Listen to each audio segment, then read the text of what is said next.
आनंदी प्रेक्षकांनो, मालिकेचा कसला जबरदस्त ट्रॅक आता मालिकेमध्ये आलेला आहे। आपण आत्तापर्यंत पाहत आहोत की या सगळ्यामध्ये आनंदीने मात्र पृथ्वीला समजवण्याचा प्रयत्न खूप केला होता, पण या सगळ्यामध्ये मात्र आता पृथ्वीला समजवण्याचा प्रयत्न केला, पण तो प्रयत्न विद्याधरने हाणून पाडला। आणि त्यामुळे ज्या वेळेला अवॉर्ड फंक्शनचे व्हिडिओ आणि हे सगळं पाहिल्यावरती पृथ्वीच्या समोर सत्य आल्यावरती पृथ्वीने एकदम वेगळ्याच पद्धतीने रिॲक्ट केलेलं आहे।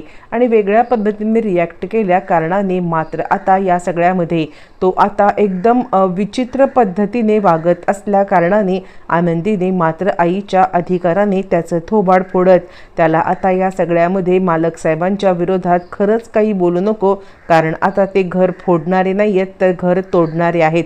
आणि नंतर आनंदीने असे काहीतरी रहस्य उलगडलेत की ज्यामुळे पृथ्वी, मिताली आणि प्रांजल तिघांचे सुद्धा डोळे उघडलेत। असं आनंदीने काय सांगितलंय सगळं सविस्तर पाहू। इकडे आता आपण पाहिलंय की इकडे आरतीला वाचवलेलं आहे ते म्हणजे पृथ्वी, आणि त्याच वेळेला मात्र आता पृथ्वी इकडे चिडलेला आहे आणि तो मितालीवरती ओरडतो आणि मितालीला सांगायला लागतो, काय चाललंय काय तुझं? हा माणूस तुला आता फसवतोय, मी तुला आधीच सांगितलं होतं की या माणसाच्या नादी आता लागू नको। यावेळेला तो माणूस म्हणतो, का मग तुझ्या नादी लागायचं का? तुम्हाला लाज नाही वाटत का?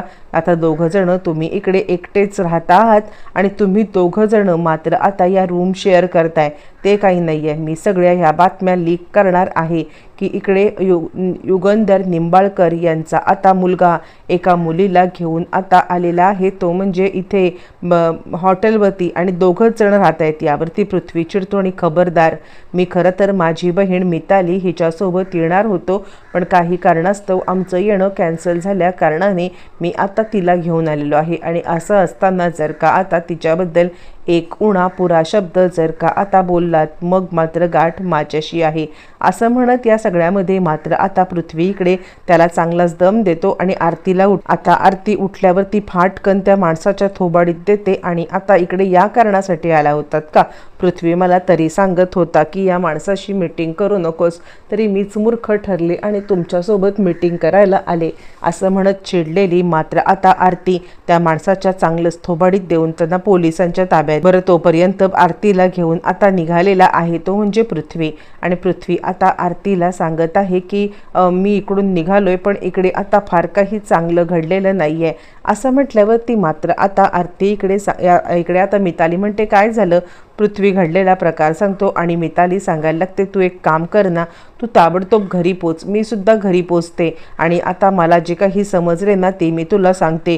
मला आता जे समजले त्यानंतर धक्का बसलाय, कारण आता लाईव्ह शो नाही पाहिला तरी टी व्हीवरचं मात्र आता मी हे सगळं पाहते आहे। त्याच्यामध्ये ते सांगतात की आनंदी मात्र आता इकडे आपली आई आहे, म्हणजे आता युगंधर निंबाळकर यांची बायको आहे। पृथ्वी म्हणतो, काहीही हे मीडियावाले उगाचच काहीही बोलतात।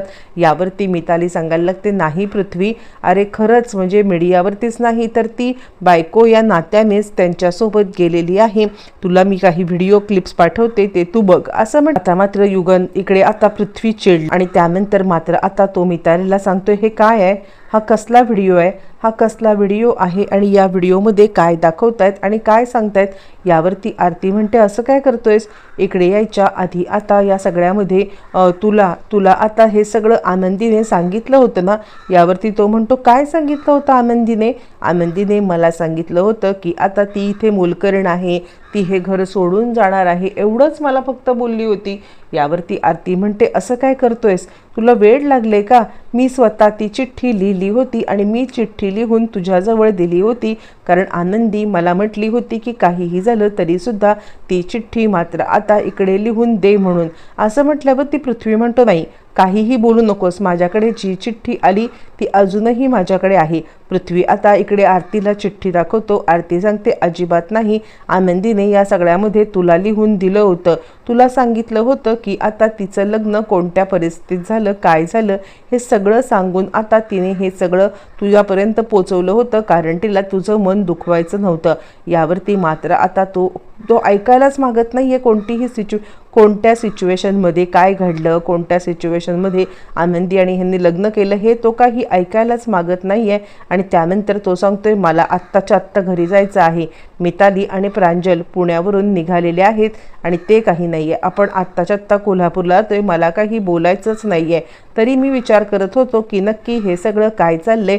म्हणजे आता तुम्ही सगळे खोटारडे आहात. मी आनंदीला किती मानत होतो, पण आनंदीने मात्र आता माझी फसवणूक केलेली आहे असं म्हटल्यावरती मात्र आता आरती सांगते खबरदार, आनंदीला काही बोललास तर आनंदी कधीच खोटं बोलत नाही आणि आनंदी कधीच कोणाला फसवत नाहीये. तू या सगळ्यामध्ये आनंदीच्या बद्दल आता काहीतरी उणपुरं बोललास ना तर मात्र मी ऐकून घेणार नाहीये असं म्हणत मात्र आता मिताली इकडे चांगलीच चिडलेली आहे.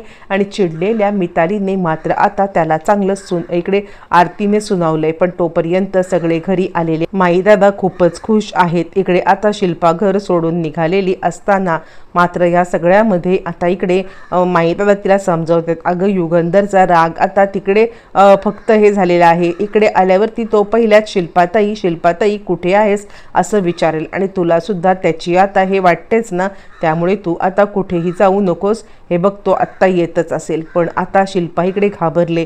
ती विचार करते नाही मी जर का आले आणि इकडे युगंधर समोर असेल आणि मला काही बोलला तर, माझा आता अपमान केला तर नाही मी आता रूममध्ये जाते. बरं तोपर्यंत इकडे आता आनंदी आणि युगंधर हे आता छानपैकी अवॉर्ड फंक्शन करून तिकडून आलेले आहेत. अवॉर्ड फंक्शन करून आल्यावरती मात्र आता घरामध्ये एक वेगळाच तमाशा मात्र आता झालेला आहे. या सगळ्यामध्ये मात्र आता आनंदी आणि सगळेजण घरी आलेले आहेत. घरी आल्यावरती मात्र आता तिन्ही मुलांना एकत्रितरित्या पाहून युगंधर खूप खुश झालाय आणि त्या तिन्ही मुलांनी काहीतरी आपल्यासाठी सरप्राईज प्लॅन केलंय असं त्याला वाटत आहे. म्हणून आता युगंधर म्हणतो काय हे. यावरती मिताली सांगायला लागते काही नाहीये, तुमच्यासाठी सरप्राईज आहे, पण हे सरप्राईज काय आहे ते पहिले बघा. आणि त्यावरती मात्र आता इकडे पृथ्वी सांगायला लागतो तुम्ही आमची फसवणूक केलेली आहे. आमची फसवणूक करून आता आम्हाला या सगळ्यामध्ये इकडे आता ही आनंदी सुद्धा खोटारडी आहे. तुम्ही सगळ्यांनी मिळून आमची फसवणूक केली असं म्हणत मात्र आता इकडे लगेचच चिडून ते फोटो वगैरे सगळे काढलेत. म्हणजे आता समिधाचे फोटो, समिधाच्या सोबत आता सगळे फोटो हे काढल्यावरती मात्र आता इकडे सांगायला लागतोय तो म्हणजे इकडे आता लगेचच सांगायला लागतोय पृथ्वी की तुम्ही सगळ्यांनी आमची आता फसवणूक केलेली आहे. तुम्हाला कधीच माफी मिळणार नाहीये. आणि आनंदी तर आता आमची मैत्रीण बनून राहिली आणि आमच्यासोबत खोटं वागली. आनंदी म्हणते पृथ्वी अरे असं काय बोलतोयस तू, जायच्या आधी मी तुला सांगितलं होतं ना. पृथ्वी म्हणतोय काय सांगितलं होतं, तुझी बहीण सुद्धा खोटारडी आणि तू पण खोटारडी. तुझी बहीण मला आता सांगत आहे की या सगळ्यामध्ये काहीही झालं तरी सुद्धा आनंदी कधीच कोणाला फसवू शकत नाहीये. पण या सगळ्यामध्ये मात्र आता तू आमची फसवणूक केलीस ही गोष्ट मात्र आता आम्ही विसरू शकत नाही आहोत असं म्हणत मात्र आता या सगळ्यामध्ये आता लगेचच आनंदी सांगायला लागते पृथ्वी असं काय करतोस. पृथ्वी म्हणतो बाद झाला आनंदी, तू जितकं काही खोटं बोलायचं होतं आता ते खोटं बोलून टाकलेलं आहेस. आता मला या सगळ्यामध्ये तुझी काही गोष्ट ऐकायची नाहीये. काहीही झालं तरी सुद्धा या सगळ्यामध्ये आता इकडे आम्ही ठरवलंय की आता या घराचं घरफोडी करणाऱ्या दोघांना तुम्हाला हीच शिक्षा आहे. आणि असं म्हणत मात्र आता तुम्ही एकदा पुन्हा घर फोडलेलं आहे असं पृथ्वी सांगतो आणि सगळे फोटो वगैरे जाळून टाकतो. आनंदी हे सगळं पाहते आहे. ती पृथ्वीला थांबवण्याचा प्रयत्न करते आहे पण पृथ्वी काही ऐकायला मात्र आता तयार नाहीये. पण त्याच वेळेला मात्र आता सगळे फोटो जाळल्यावरती इकडे आता युगंधरच्या जीवाची घालमेल सुरू आहे. युगंधर या सगळ्यामध्ये मात्र आता थांब पृथ्वी म्हणत आनंदी तिकडे येते आणि पृथ्वी खबरदार असं म्हणत पृथ्वीच्या एक सणसणीत थोबाड ठेवून देते. आणि ती पृथ्वीला सांगायला लागते भास्कर आत्तापर्यंत मालक साहेब तुला आता बोलत होते पण या सगळ्यामध्ये तुला ऐकायचं नाहीये ना. बाद झालं, मला आता तुझ्याशी काही बोलायचं नाहीये. हे बघ एक लक्षात ठेव, मालक साहेब घरफोडी नाही करत. मालक साहेब या सगळ्यामध्ये करतात ते फक्त प्रेमाने. हे तुला आता एक गोष्ट मी सांगते आहे, आता इकडे मालक साहेबांनी या घराला जोडून ठेवण्यासाठी काय काय नाही केलं मला विचार. आणि एक गोष्ट मुळातच या सगळ्यामध्ये लक्षात घे, काहीही झालं तरी सुद्धा मी मालक साहेबांच्याबद्दल काही ऐकून घेणार नाही. कारण माझ्या आबांची अब्रू वाचवण्यासाठी मात्र आता हे सगळं मालक साहेबांनी केलेलं आहे. आणि मग आनंदी घडलेला सगळा प्रकार सांगायला लागते.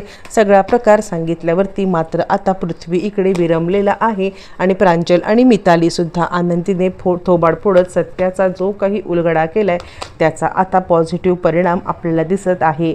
इथेच आता ही तिन्ही मुलं बापाची माफी मागणार आणि आनंदीला आई म्हणून स्वीकार करणार आणि हे पाहणं फारच रंजक ठरणार आहे।